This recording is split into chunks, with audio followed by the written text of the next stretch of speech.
Hello everyone, कैसे हो आप सब। इस एपिसोड में फाइनली काफी समय के बाद जहाँ एंडलेस फायर टेरिटरी लौटेगा, यानी कि इस आर्क का एंड होगा। बस उसके लिए अफसोस की बात है कि उसे आराम करने का मौका नहीं मिलने वाला, क्योंकि आ चुकी है उसके मास्टर के ऊपर बड़ी मुसीबत। अब एग्जैक्टली मैं किसकी बात कर रहा हूँ, चलो हम देखते हैं इस स्टोरी में। बट उससे पहले कुछ अनाउंसमेंट्स। हाल ही में तुम्हारे भाई ने हेल गार्डन का डिटेल एनालिसिस किया है और उससे कई चीजें सामने आई हैं। फॉर एग्जाम्पल, हमारी एक्सप्लेनेशन क्वालिटी या फिर वीडियो क्वालिटी ये किसी भी मामलों से औरों से कम नहीं है, बल्कि बेटर ही है। लेकिन तब भी हमारी ग्रोथ का रुकने का इशू ये है कि जब भी कोई new viewer for example episode 555 को देखता है तो उसके दिमाग में सवाल आता है कि इससे पहले की स्टोरी क्या है और क्या वो इस एपिसोड की बातों को समझ पाएगा। एट द सेम टाइम हम जिस तरीके से सीरियल वाइज चल रहे हैं ये भी काफी बोरिंग सा होता जा रहा है। इसलिए अब हम करने जा रहे हैं कुछ चेंजेस, जिनमें थंबनेल और टाइटल्स तो इंक्लूड होंगे ही, साथ में हम शुरुआत से अब तक की जितने भी आर्क्स हैं उनके एक एक करके रिकैप अपलोड करेंगे। जैसे होगा ये कि न्यू व्यूअर्स सीधा जाके शॉर्ट में स्टोरी को समझ सकते हैं, जैसे उन्हें आगे की स्टोरी को समझने में इशू नहीं होगा।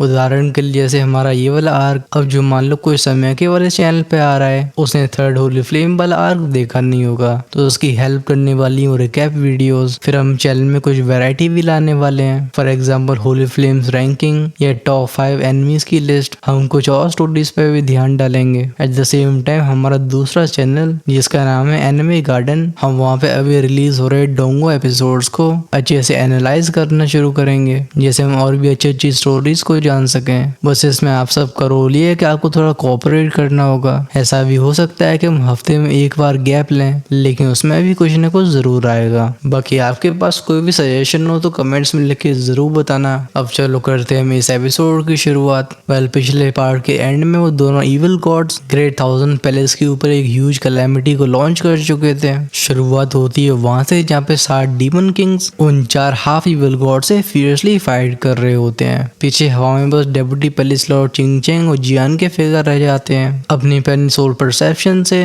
जन दुश्मन की स्ट्रेंथ को जल्दी से जज कर लेता है। ये so called half evil gods जो कि क्वाज़ी 5th रीइंकार्नेशन या 5th रीइंकार्नेशन लेवल पे पहुंच चुके हैं, इनके और अनस्टेबल थे। क्लियरली इन्हें भारी पावर्स का इस्तेमाल करके इनकी कल्टीवेशन को उठाया गया है, लेकिन तब भी कहना पड़ेगा कि अगर इनके पास भी ऐसी स्ट्रेंथ है तो सातों इविल गॉड्स में सबसे कमजोर के पास भी कम से कम क्वाज़ी 6 रीइंकार्नेशन की कल्टीवेशन होगी। तभी हमारा ध्यान डेप्यूटी पैलेस लॉर्ड चिंगचेंग के ऊपर गया था, जो कोल्ड स्नॉट करके बोलते हम्प, मैंने सोचा नहीं था कि तुम बस एक एनर्जी प्रोजेक्शन को भेजोगे। उनकी आवाज में ओवरवेलमिंग एरोगेंस होता है, मानो ये धरती जमीन भी उनके सामने कुछ न हो। वो कहते हैं लगता है मैंने जो गिफ्ट तुम्हारे लिए तैयार किया था वो वेस्ट चला जाएगा। वो डीमन होली लॉर्ड कोल्ड आवाज में रिप्लाई करता है, चिंगचेंग हमारे बीच की जो दुश्मनी है इसे हम काफी जल्दी सेटल करेंगे, लेकिन तब भी इस बार हम जीते हैं। उसकी बॉडी से पफ की साउंड के साथ वो डिमोनिक ईवल एनर्जी वोलेंटली आसपास की फोर्सेस को दूर करती है और उसका शरीर जाने लगता है स्पेशल पैसेज के अंदर। चिंगचेंग कदम बढ़ा के बोलते हैं भाग रहे हो। टेक्निक थी top immortal art great annihilation. इस पूरे तिब्बतन आर्मी पवेलियन में एक डीप बेल जैसा साउंड गूंजा था, वो डोंग घंटी का साउंड। इसके सामने सारी आवाजें वैनिश हो जाती हैं, सब ऊर्जाएं थम गई थी,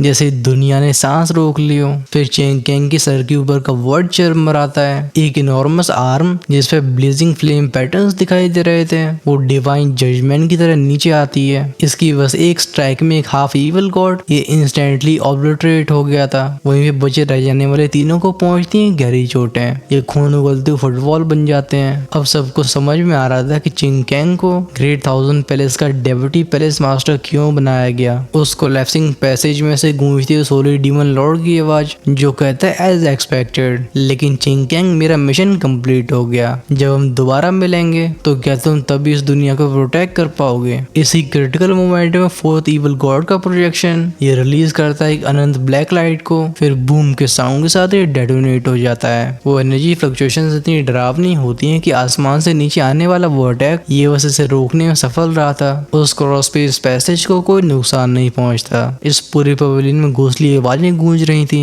ये छिपा लेती उन भागने वाले एनिमीज को जो उस होली इविल गॉड के पीछे गए थे। फिर इसे फॉलो करता है एक साइलेंस, इविल ऑरा डिसिपेट हो चुका था, इस दुनिया में रह जाता है बस वो एग्जॉस्शन और शॉक। चिंगचेंग भी धीरे से सांस छोड़ के बोलते हैं जाओ इन सर्वाइव करने वाले हाफ इविल गॉड्स को ग्रेट 1000 प्रिजन में बंद बंद कर दो, इनके ऊपर निगरानी अच्छी होनी चाहिए, बुलाओ सारे पैलेस मेंबर्स को, हम एक कंप्लीट इंस्पेक्शन करेंगे और सबको सोल ब्लड पैक्ट फॉर्म करना होगा। जब लोग सोल ब्लड पैक्ट के बारे में सुनते हैं, इवन डीमन स्लेयर किंग्स के भी एक्सप्रेशन चेंज हो गए थे, क्योंकि इस पैक्ट के बनते ही इन सबकी जिंदगियां ग्रेट थाउजेंड पैलेस की अथॉरिटी में होंगी। हालांकि इससे इनकी इनोसेंस तो साफ हो जाती है, लेकिन कीमत बहुत बड़ी भी होती है। हाउएवर तभी गूंजती जियान की गुस्से से भरी आवाज, जो कि ऑलरेडी अपने डिमोनिक फॉर्म में था। वो हम करके बोलता है कोई जरूरत नहीं है। एक पैलेस जो कि अपने सीक्रेट्स को भी प्रोटेक्ट नहीं कर सकता, उसे दूसरों को बांधने का कोई अधिकार नहीं है। वो अपने डीमन एग्जीक्यूशन ऑर्डर को आगे फेंक के बोलता है आज से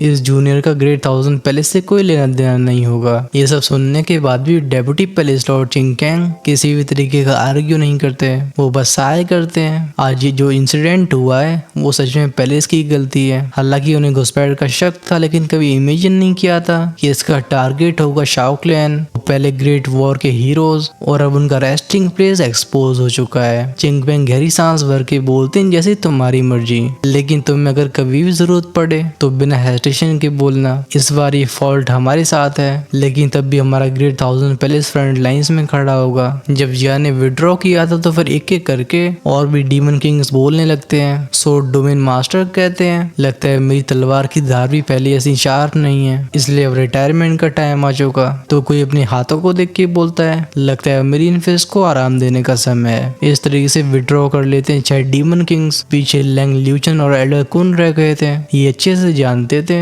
कि इस मूवमेंट से ग्रेट थाउजेंड पैलेस पहले ऐसा कभी नहीं रहेगा, इसकी अथॉरिटी क्रैक हो चुकी है। ये थी थोड़ी देर की बात जब जियान अपनी पैलेस की मेन बिल्डिंग में आया था। उसे देख के येनिन तुरंत ही बेड से खड़ी हो जाती है। वो पूछती है क्या तुम ठीक हो? जियान हल्की स्माइल के साथ रिप्लाई करते हैं हाँ मैं तो ठीक हूँ, और ये मीटिंग खत्म हो चुकी है, चलो एंडलेस फायर टेरिटरी लौटा जाए। येनिन ने भी नोट किया था। ये कुछ मिनट्स के बाद की बात होगी जब दोनों उस स्पेस ट्रैवलिंग वेसल की डेक पे खड़े होते हैं। अरे मतलब जहाज जो अंतरिक्ष में ट्रैवल करता है। यूनियन उसके एक्सप्रेशन को स्टडी करके बोलती है तुम काफी परेशान लग रहे हो। जियान की नजरें देख रही थी उस एंडलेस वर्ल्ड को। वो बताता है शाओ क्लैन और 8 एंशिएंट क्लैंस के एंसेस्टर्स ने दुखी कॉन्टिनेंट को छोड़ के ग्रेट थाउजेंड वर्ल्ड में आने का डिसीजन लिया। फिर जब वो पहला ग्रेट वॉर हुआ उसमें सबसे भारी बोझ उठाया हमारे शाओ क्लैन ने। उन्होंने इस दुनिया को प्रोटेक्ट किया, लेकिन तब भी एंडिंग के बारे में किसी को नहीं पता। वो रुकता है, उसकी आवाज और भी हैवी होती जाती है। जियान कहता है मैं खुद उस क्लैन का डिसेंडेंट हूँ और उन्हें ढूंढना मेरी सबसे बड़ी रिस्पॉन्सिबिलिटी।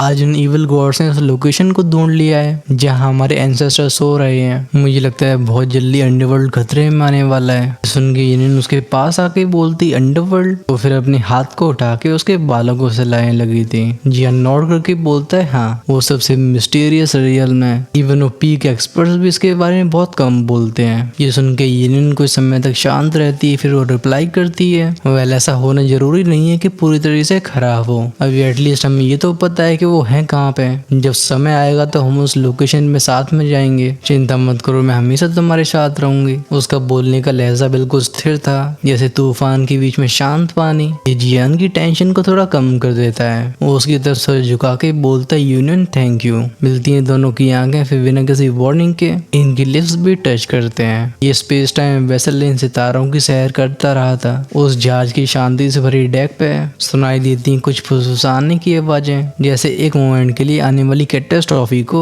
एक गर्माहट ने रिप्लेस कर लिया हो। चलो फाइनली सीन को शिफ्ट करने का समय था। ये था दोदी शिफेंग कॉन्टिनेंट, जो कि पूरे ग्रेट थाउजेंड वर्ल्ड में फेमस हो चुका था, क्योंकि यही होते हैं एंडलेस फायर टेरिटरी के हेडक्वार्टर्स। हम सीन मिस्ट्रेस हॉल के अंदर का देखते हैं, जहाँ शांति से एक पतली सी फिगर बैठी होती है। उसके हाथ में था एक स्क्रोल जिसमें इंटेलिजेंस रिपोर्ट्स, इंटर रिकॉर्ड्स और एंडलेस फायर टेरिटरी के सीक्रेट डॉक्यूमेंट्स होते हैं। साथ में जो डिस्प्यूट, शॉर्टेजेस और जो अर्जेंट डिसीजंस हैं वो लिखे होते हैं ऊपर की तरफ। ये चीजें अच्छे के दिमाग को चकरा सकती थी, लेकिन इन्हें देखने के बाद भी उसकी आंखें बिल्कुल स्थिर रहती हैं। वो पोजेस करती है पीयरलेस ब्यूटी को, पहन रखे होते हैं वो ग्रीन रोब, उसका वो काम और डिग्निफाइड टेम्परमेंट और शरीर के हर एक मूवमेंट से डेडिकेट होने वाली वो अथॉरिटी, ये उसकी आइडेंटिटी के बारे में अच्छे से बयां करती है। एंड ऑफ कोर्स ये और कोई नहीं बल्कि एंडलेस फायर टेरिटरी की मिस्ट्रेस जूनर थी। उस स्क्रॉल पे पूरा ध्यान दे रही होती है, तभी हॉल के दरवाजे में नॉक नॉक नॉक की आवाज सुनाई देती है। अंदर एक मिडिल एज मैन आया था जिसके चेहरे के एक्सप्रेशन रिलीफ और हैप्पीनेस से भरे होते हैं। वो हेजिटेशन के साथ रिपोर्ट करता है, मिस्ट्रेस सीनियर फैंग वानर लौट चुकी हैं, लेकिन सीनियर हंटियाना और नहीं आए। इस खबर को सुनकर जूनर रुकी थी।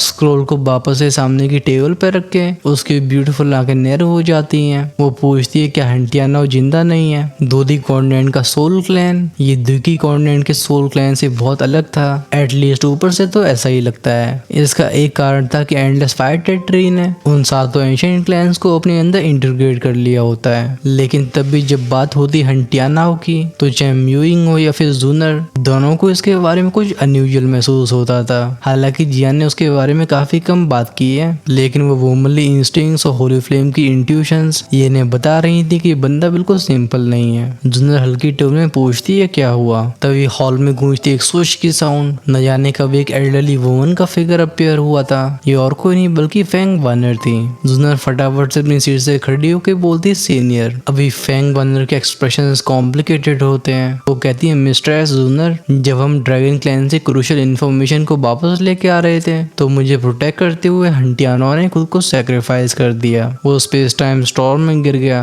वेल जब ये ड्रैगन क्लैन की एंट्रेंस को ढूंढने के बाद वापस लौट रहे थे तो वॉइड पैसेज में सामना करना पड़ता एक टेम्पोरल स्टॉर्म का। उसके अंदर की वॉलेंट एनर्जी ये दोनों की कल्टिवेशन लेवल से ऊपर जा चुकी थी। अच्छी बात है कि क्रिटिकल मोमेंट में हंटियाना ने अपने आप को खतरे में डाल के फैंग वानर को दूर भेजना चुना। जूनर एक मोमेंट के लिए शांत रहती है, फिर आंखों में एक ट्रू रूलर वाली लाइट दिखाई देती है। वो कहती है सीनियर जाइए, मुझे लगता है आपको आराम करने की जरूरत है। ड्रैगन क्लैन के रिगार्डिंग जो भी मामले हैं हम उन्हें बिग ब्रदर जियान के वापस लौटने के बाद डिस्कस करेंगे। और जहाँ तक बात रही सीनियर हंटियाना की, तो उनके लिए एक एंडलेस मॉन्यूमेंट बनाया जाए। उन्हें एंडलेस फायर टेरिटरी का सबसे हाईएस्ट ऑनर दिया जाएगा। रिगार्डलेस सच्चाई क्या है, हमें सबके मोरल को स्टेबल करके रखना होगा। फैंग वानर बाउ करके बोलती हैं यस, फिर वो यहाँ से गायब हो जाती हैं। पीछे हॉल में रहने वाले जूनर और येंची थे जो कि शुरुआत में खबर देने के लिए आए होते हैं, और अभी उनके एक्सप्रेशन काफी ज्यादा अनईजी हो गए थे। जूनर पूछती क्या इसके अलावा कुछ और है? येंची जिनकी आवाज में गहरी चिंता भरी हुई थी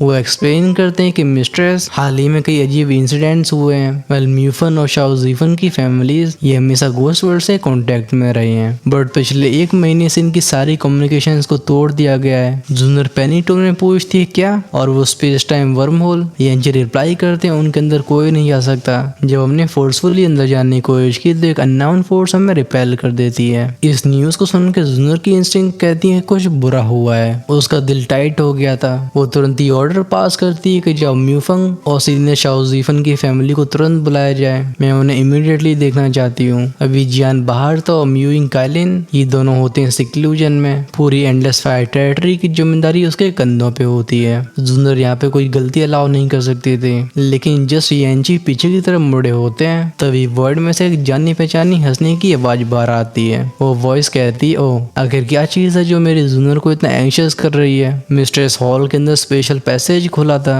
वो एग्जिट के कोऑर्डिनेट्स जानबूझ के जियान ने यहाँ पे सेट किए थे। एक डिसीजन जिसमें तीनों वुमन एग्री करती हैं। इस आवाज को सुनकर जूनर का क्वीनली टेम्परामेंट तुरंत ही गायब हो जाता है। आंखों में आंसू भर गए थे। वो चिल्लाती है ब्रदर जियान। पोर्टल से निकलने वाले फिगर के वो तुरंत गले लग जाती है। चाहे खुशी हो, शिकायत या फिर रिलीफ जैसे इमोशंस ये उसके दिल में साथ में इरप्ट हुए थे। वो उसे टाइटली पकड़ के बोलती ब्रदर जियान मैंने आपको बहुत मिस किया। जियान स्माइल के साथ उसके बालों को सहलाने लगा था। फिर उसकी नजरें जाती हैं पीछे के अब भी खुले स्पेशल पैसेज की तरफ। जियान कहता है आ जाओ। उस पैसेज में से ग्रेसफुल फिगर निकली थी जिसने पहन रखी होती है स्नो वाइट रोब्स। एक्सप्रेशन काम और जेंटल होते हैं। वो कहती है सिस्टर जूनर हमें मिले काफी समय हो गया। एंड ऑफ कोर्स ये होती है यूनियन। उसे देख के जूनर थोड़ी स्टार्टल्ड हो जाती है। यूनियन की एलिगेंस हमेशा से अलग रही थी। बेसिकली उसके व्यक्तित्व में प्योर और अनटच्ड वाली फीलिंग होती है। लेकिन अब जब जियान ऐसी डेंजरस जर्नी से वापस आ रहा है तो वो एक्चुअली में यूनियन को लेके आया। ये चीज बहुत कुछ एक्सप्लेन कर रही थी।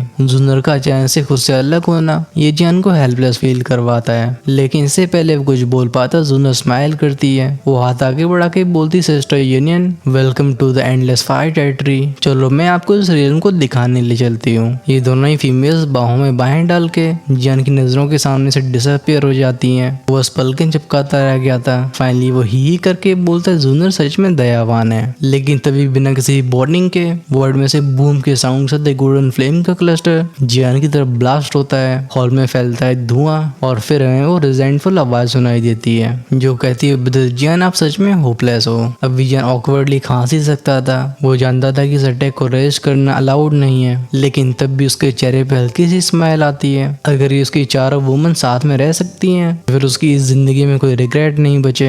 वो ऊपर की तरफ देख के बोलता है मैं जियान अब इससे ज्यादा कुछ नहीं मांगूंगा। ये थी कुछ समय के बाद की बात जब मिस्टर सॉल के दरवाजे धीरे से खुलते हैं। शाओ जीफन जो कि शाओगी के फादर थे और बाकी के मेंबर्स म्यूफंग के साथ एंटर करते हैं। हाउएवर जिस पल इन सब ने जियान को नोटिस किया था इनके एक्सप्रेशन अचानक से अजीब हो जाते हैं, मानो चिंता में आ गए हों। फिर म्यूफंग तेजी से हंस के बोलता है हा हा जियान, उसके कंधे पे जोर से हाथ मारता है और कंटिन्यू करता है तो मैं हुआ क्या, आखिर एंडलेस फायर टेरिटरी का माइटी लॉर्ड आज इतना मिजरेबल कैसे लग रहा है। वेल जियान की बुरी हालत हुई होती है जूनर के अटैक से। वो अपने कपड़ों को झाड़ते हुए बोलते हैं बहुत हो गया, आप सबका यहाँ पे आना कैसे हुआ। शाओ जीफन अपने कदमों को बढ़ाते हैं और वो बताते हैं कि हाल ही में एंडलेस फायर टेरिटरी और गोस्ट वर्ल्ड के बीच में कनेक्शन अचानक से कट चुका है। इसी मैटर को डिस्कस करने के लिए मिस्टर जूनर ने हमें समन किया था। वो ये बोलते हुए जियान को केयरफुली ऑब्जर्व कर रहे थे। फिर अचानक से उनकी आंखें श्रिंक हो जाती हैं क्योंकि इस समय इस लड़के का ऑरा टेरिफाइंग था। शाओगी जो कि इन फ्लक्चुएशंस को फील करके अपनी हार्ट बीट्स को जैसे से कंट्रोल करता है। वो पूछता है बिग ब्रदर आपकी स्ट्रेंथ। हर बार जब भी जियान किसी भी ट्रिप से लौट के आता है तो उसकी ग्रोथ सबको शॉक कर दिया करती थी। जियान अपनी बत्ती से दिखा के बोलता है ही मैंने थर्ड होली फ्लेम को डिवावर कर लिया। उसने कहा तो काफी कैजुअली था, लेकिन जब ये सब सबके दिमाग में रजिस्टर होते हैं इन सब के एक्सप्रेशन ऐसे हो जाते हैं जैसे बिजलियां ऊपर से गिर गई हों। ये दोहराते हैं थर्ड रैंक होली फ्लेम। हालांकि बातें करने को बहुत थी लेकिन जियान जानता था कि मैटर है सीरियस। वो कहता है ऑलराइट हमें काम की बात पे आना चाहिए। गोस्ट वर्ल्ड और एंडलेस फायर टेरिटरी के बीच का पैसेज हमेशा से बहुत स्टेबल रहा है, फिर ये अचानक से कैसे हुआ। म्यूफंग से रिला के बोलते हैं हमें नहीं पता, लेकिन एक महीने से हमें दूसरी तरफ से कोई खबर नहीं मिली। जियान को सोच के डिसाइसिवली बोलता है म्यूफंग तुम स्पेस इंटेलिजेंस पवेलियन जाके गोस्ट वर्ल्ड से रिलेटेड न्यूज को इकट्ठा करो। सीनियर शाओ आप मुझे उस कनेक्शन पॉइंट तक लेके चलिए। शाओ जीफन नोट करते हैं। फिर वो जियान के साथ उस heavily restricted underground stone chamber में पहुंचे होते हैं। ये चैम्बर बहुत बड़ा था, उसकी दीवारों पे होते हैं सीलिंग रून्स, लेकिन जो चीज हमारे ध्यान को खींचती है वो सेंटर था जहाँ पे काउंटलेस स्पेशल सीज मौजूद थी। वो इनमें से निकलने वाली स्पेस की एनर्जी ये चेचों की रूह कपा के रख दे। वेल यही था एंडलेस फायर टेरिटरी और गोस्ट वर्ल्ड के बीच का एंट्रेंस, वो connection point. Shao Jifan grave expression के साथ कहते हैं लॉजिकली एक इस लेवल का पैसेज जिसे रिइंकार्नेशन लेवल के पावर हाउस ने बनाया है वो ऐसे फेल नहीं होना चाहिए था। वेंगुम की साउंड से रिलीज करते हैं जियान अपनी वास्ट सोल पावर को, लेकिन खूब इन्वेस्टिगेट करने के बाद भी उसे कुछ नहीं मिलता, बस लौटता है वो साइलेंस। जियान कहता है मैं अंदर जाके चेक करता हूँ, लेकिन तभी शाओ जीफन उसे तुरंत रोक के बोलते नहीं हमें शक है कि इस चैनल को एक पावरफुल एक्सटर्नल सील आइसोलेट कर रही है। कोई भी जिसने एंटर करने की कोशिश की है उसे एक अजीब फोर्स रिपेल कर देती है और ये कुछ ज्यादा ही डेंजरस है। लेकिन जियान स्माइल करके बोलता है वेल इस लेवल के थ्रेट सब मुझे रोक नहीं पाएंगे। फिर इससे पहले कोई भी रिएक्ट कर पाता वो डायरेक्टली इस वर्म होल के अंदर जंप कर देता है। कानों में हो शुआ शुआ की आवाजें जाती हैं। अब जियान को इसके अंदर वो जानी पहचानी स्पेस टनल दिखती नहीं है, बल्कि यहाँ होती है डेंस वॉलेंट इविल एनर्जी जिसने पूरे पैसेज को ढक रखा था। जियान की होली फ्लेम पफ के साउंड से रफ्ट हो जाती हैं। ये स्पेस को तुरंत ही स्टेबलाइज कर देती हैं और जिस रिपल्सिव फोर्स ने शाओ जीफन को पीछे ढकेल दिया था वो जियान को छू भी नहीं पाती है। लेकिन अभी उसके आईब्रोज निट हो गई होती हैं। वो कहता है ये ऑरा एक्स्ट्राटेरेस्ट्रियल इविल एनर्जी। उसके चेहरे को शॉक ने ढक लिया था। वो जानता था कि गोस्ट वर्ल्ड की पॉपुलेशन कमजोर है और इनकार्नेशन एक्सपर्ट्स काफी ज्यादा रेयर होते हैं। अगर ऐसी जगह पे एक पावरफुल एक्सटर्नल आर्मी पहुंच जाती है तो फिर परिणाम बहुत भयावह होंगे। इससे भी जरूरी बात यह है कि उसके टीचर सोल डिवावरर और उसके सीनियर ब्रदर सिस्टर्स फिल्ली सोल टेरिटरी में दुखी है। ये सब गोस्ट वर्ल्ड में रह रहे हैं। जियान जस्ट प्लान बनाने के लिए अपने कदमों को पीछे खींचने वाला था, तभी स्पेशल पैसेज के अंदर एक बहुत बड़ा काले रंग का खंबा अपीयर होता है। गूंजती है वो बूम की साउंड, इसकी सरफेस से फैलने वाली एंशिएंट फ्लक्चुएशंस और इसके अंदर की दो सिनिस्टर आंखें ये रिलीज करती है ऐसी डार्क पावर को जो सबको क्रोर करते हुए जियान की तरफ बढ़ जाती है और वो आवाज कहती है इंटू द डाई, लेकिन इसके रिप्लाई में जियान बस नोट करता है। वो हम्फ करके बोलता है रेडिकुलस। बॉडी से क्रैकल बूम के साउंड के साथ ग्रेट थंडर इरप्ट हुई थी। ये जिस पर अपीयर होती है पूरा पैसेज ही उलट पुलट हो जाता है। ये थंडर पावर इविल एनर्जी से सीधा कोलाइड होती है। वर्ड झंझना गया था। देखते देखते उस इविल डिमोनिक एनर्जी के फ्रैगमेंट्स चारों तरफ बिखरना शुरू हो जाते हैं। इनमें से सुनाई देती हैं फेड होती हुई कुछ हल्की सी आवाजें जो कहती हैं रिपोर्ट एक थंडर एटीट्यूड का पावर हाउस ब्रेक थ्रू करने की कोशिश कर रहा है, लेकिन उसे रिपेल कर दिया गया। ये पैसेज फिर से पहले की तरह शांत हो चुका था, लेकिन अभी जियान के एक्सप्रेशन थे हैवी। ये करीब 15 मिनट के बाद की बात होती है जब वो स्टोन चैम्बर में वापस लौटा था। शाओजीफन उसे पूछते हैं क्या हुआ। जियान से लाके कहता है अजीब है, चलो हम पहले म्यूफंग की इंफॉर्मेशन का इंतजार करते हैं। जियान को जो चीज मिली थी उसे इतने पहले ही अनाउंस कर देना ये सब के ऊपर एक हैवी बर्डन डाल देगा, लेकिन वो स्टोन पिलर और वो काले रंग की आंखें, जियान इनसे महसूस करता है कुछ गलत। तभी शाओजीफन बोलते हैं जियान मेरे साथ आओ, मुझे तुम्हें कुछ जरूरी बताना है। दोनों चेम्बर से डिसअपियर हो जाते हैं। ये सीन होता है एक छिपे हुए कमरे के अंदर जहाँ शाओजीफन ग्रेव आवाज में कहते हैं हमें घोस्ट वर्ल्ड को प्रोटेक्ट करना ही होगा, क्योंकि अगर ये ढह गया तो अगली बारी अंडरवर्ल्ड की होगी। अंडरवर्ल्ड के नाम पे जियान वहीं पे जम गया था। वो पूछता है सीनियर आपका क्या मतलब, और उसके सवाल का जो जवाब आता है वो जियान के सारे रोंगटे खड़े कर देता है। शाओजीफन कहते हैं अंडरवर्ल्ड का एंट्रेंस वो घोस्ट वर्ल्ड में मौजूद है। अभी जियान का दिमाग झन्ना गया होता है। एक्स्ट्रा टेरेस्ट्रियल इविल रेस ने ऑलरेडी शाओक्लैन के रेस्टिंग प्लेस के बारे में पता लगा लिया था। अगर घोस्ट वर्ल्ड को ऑक्यूपाई कर लिया गया तो वो डेफिनेटली अंडरवर्ल्ड के एंट्रेंस को ढूंढ लेंगे, और तब शाओक्लैन के वो स्लीपिंग एंसेस्टर्स इनके ऊपर बहुत बड़ा डिजास्टर आ जाएगा। चाहे जो भी हो जाए जियान इसे अलाउड नहीं कर सकता। गूंजती उसकी थंडर जैसी आवाज। वो कहता है सारे एल्डर्स को बुलाया जाए, हम एक काउंसिल मीटिंग रखेंगे। ये घोस्ट वर्ल्ड का मिशन फेल नहीं हो सकता। जिस पर म्यूफंग उस जानकारी को कंफर्म करता है हम इमीडिएटली एक्शन ले रहे होंगे। इस सीक्रेट चैम्बर को फिर वो साइलेंस ढक लेता है, लेकिन तभी जियान के दिमाग में एक सवाल रह गया था। अगर घोस्ट वर्ल्ड में सच में घुसपैठ हो चुकी है तो फिर एंडलेस फायर टेरिटरी और ग्रेट थाउजेंड वर्ल्ड को अब तक इसकी कोई भी जानकारी क्यों नहीं मिली।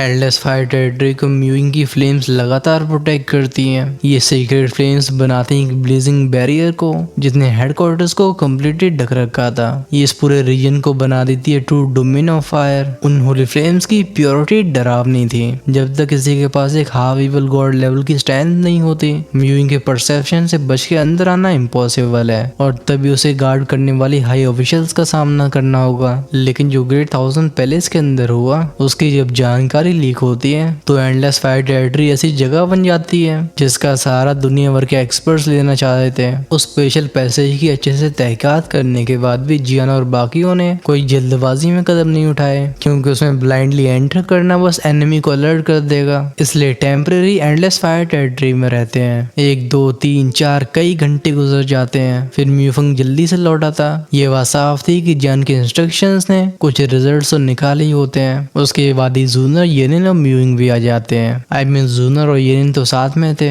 लेकिन म्यूइंग का भी सिक्लूजन से अभी बाहर आना हुआ। ये तीनों ही वुमन एक दूसरे से ऐसे बातें कर रही थी जैसे चुपचाप से एक अंडरस्टैंडिंग तक पहुंच चुकी हो। सब इकट्ठे हो जाते हैं उस कॉन्फ्रेंस हॉल के अंदर। जियान जैसे म्यूफंग के एक्सप्रेशन वैसे ही अच्छे नहीं लग रहे होते हैं। वो पूछता है क्या हुआ। म्यूफंग आगे बढ़ के ग्रेव आवाज में कहता है डोमेन लॉर्ड, हालात उससे भी ज्यादा खराब है जैसा हमने सोचा था। वो एक सिल्वरी स्क्रोल को निकालता है और बताता है वो क्लासिफाइड इंटेलिजेंस है जैसे मैंने स्पेशल इंटेलिजेंस पवेलियन से हासिल किया। फिर ये स्क्रोल खुलने लगता है। बीच हवा में इमेजेस अपीयर होती हैं। ये वो डिम दुनिया थी जैसे पूरी तरीके से ब्लैक मिस्ट ने ढक रखा था। इस जमीन पे मौत का साया होता है जैसे लाइफ का कोई निशान न रह गया हो। इस पूरे रियम को उस ओवरवेलमिंग एनर्जी ने कंट्रोल कर लिया था। इस इमेज की खास बात ये थी कि ये बस विजुअली नहीं बल्कि ऑरे भी फील करवा सकती थी। और शाओजीफन म्यूफंग कहते हैं ये ऑरे, ये घोस्ट नहीं है। जियान की आंखें एकदम आइसी कोल्ड हो जाती हैं। वो डिक्लेयर करता है ये है एक्स्ट्रा टेरेस्ट्रियल इविल रेस की पावर। उसकी आंखों की राइज होती फ्यूरी को देख के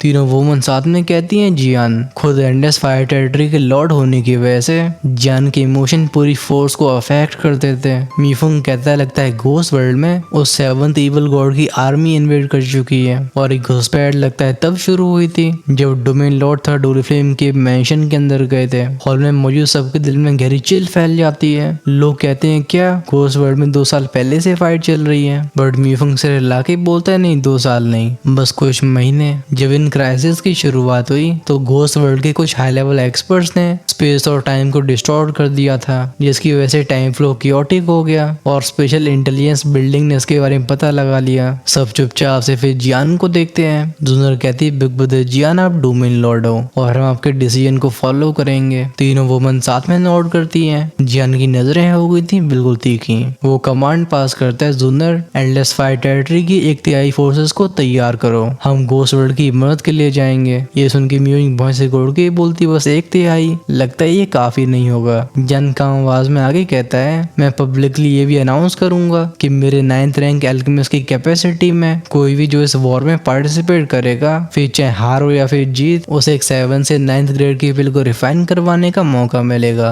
जब लोगों ने सुना था 9th ग्रेड एल्केमिस्ट, यहाँ मौजूद कई लोग फाइनली रियलाइज करते हैं कि जन का इन्फ्लुएंस कितना डरावना हो चुका है। एक 5th रीइंकार्नेशन पावर हाउस जो कि 9th रैंक एल्केमिस्ट भी है, पूरे ग्रेट 1000 वर्ल्ड में भी ऐसा फिगर बिल्कुल पीक पे खड़ा होता है। अब ये एंडलेस फायर टेरिटरी सच में एक सुप्रीम फोर्स बन चुकी थी। एग्जैक्टली इसी समय हम सीन ले जाते हैं फायर एल्फ ट्राइब के अंदर, जहाँ फायर एल्फ एल्डर के चेहरे पे एंग्शियस एक्सप्रेशंस होते हैं। वो कहते हैं गॉडेस याओजी की लोकेशन बेसिकली कंफर्म हो गई है, हमारी प्रायोरिटी उन्हें रेस्क्यू करने की होनी चाहिए। चुपचाप खड़ा शाओई फाइनली बोलता है मेरे बिग ब्रदर ने मैसेज भेजा है। ग्रेट 1000 पैलेस में एक ट्रेटर था जिसने एक बहुत बड़ी जानकारी को एक्स्ट्रा टेरेस्ट्रियल ईवल रेस में भेज दिया है। इस बार मैं पर्सनली फायर एल्फ ट्राइब के साथ घोस्ट वर्ल्ड में जाऊंगा। ये बस घोस्ट वर्ल्ड के लिए नहीं है, बल्कि इस पे हमारे ग्रेट 1000 वर्ल्ड का पूरा फेट निर्भर करता है। वो एल्डर भी साय करके बोलता है एंडलेस फायर टेरिटरी ये बहुत जल्दी ग्रेट 1000 पैलेस को रिप्लेस कर देगी। सीन फिनिक्स क्लैन के अंदर गया था।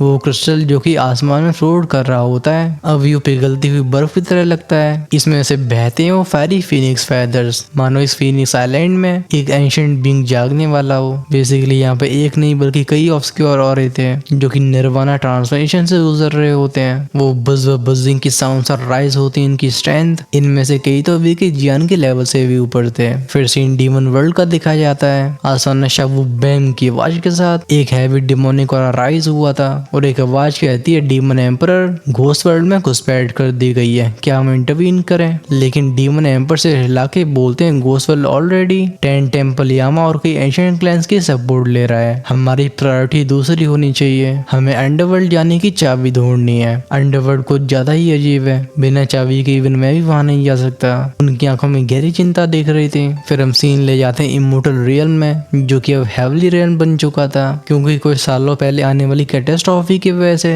इनकी पावर्स ऑलरेडी बहुत कम हो चुकी थी। इसलिए एंडलेस फायर टेरिटरी से मैसेज आने के बाद भी ये घोस्ट वर्ल्ड में जाने का डिसाइड नहीं करते। ऐसे चुपचाप रहने वाले बस ये नहीं थे, बल्कि और भी कई पावरफुल बीइंग्स भी इमोशनलेस रहते हैं। ये साइलेंटली बदलाव को ऑब्जर्व करते हैं। इस मोमेंट में बुद्धारियम के अंदर से बहुत सारे मॉन्क्स घोस्ट वर्ल्ड के रास्ते पे निकल गए थे। हालांकि दोनों ही दुनियाओं के बीच में दुश्मनियां रही हैं, बट जब बात ग्रेट 1000 वर्ल्ड की आती है तो ये भी हेस्टेट नहीं करते। हालांकि कई सारी फोर्सेस जानबूझ के चुपचाप रह रही थी तो काउंटर्स फोर्सेस मूव भी करती हैं। वातावरण में फैलने लगती है जंग की महक और इस मोमेंट में चीज क्लियर हो चुकी थी कि ग्रेट 1000 वर्ल्ड और एक्स्ट्रा टेरेस्ट्रियल ईवल रेस की वो ट्रू कन्फ्रंटेशन अब रियलिटी में शुरू होने वाली है। चलो ये तो हुई वॉर की तैयारियां, बट घोस्ट वर्ल्ड के अंदर एग्जैक्टली हो क्या रहा है हम इसके ऊपर फोकस डाल रहे होंगे नेक्स्ट एपिसोड में। आपको ये पार्ट कैसा लगा do tell us in the comment section, और अगर आप कुछ भी सजेस्ट करना चाहते हो तो हम उसका वेलकम करते हैं। नेक्स्ट एपिसोड कई कॉम्प्लिकेटेड चीजों को इंक्लूड करेगा जिसमें हमारा मेजर फोकस लिटिल लॉर्ड के ऊपर होने वाला है। अगर आप नहीं चाहते उसे मिस करना तो चैनल को सब्सक्राइब करके बेल आइकन के बटन को ऑन करके रखना। चैनल की मेंबरशिप भी ओपन है, जिन्हें कल का इंतजार नहीं करना वो एपिसोड को आज ही देखना चाहते हैं तो वो डेफिनेटली हेल्थ गार्डन की प्राइम कम्युनिटी का हिस्सा बन सकते हैं। और जिन्हें एक नहीं बल्कि 2 से 3 पार्ट्स आगे रहना है वो अपने लेवल्स को अपग्रेड कर सकते हैं इमोर्टल एम्पायर उसी ऊपर। जॉइन का ऑप्शन कहाँ मिलेगा आई गेस आपको पता होगा। वेल अगर नहीं है तो सब्सक्राइब के साइड में देख लेना। तब तक मैं लेता हूँ आपसे विदाई।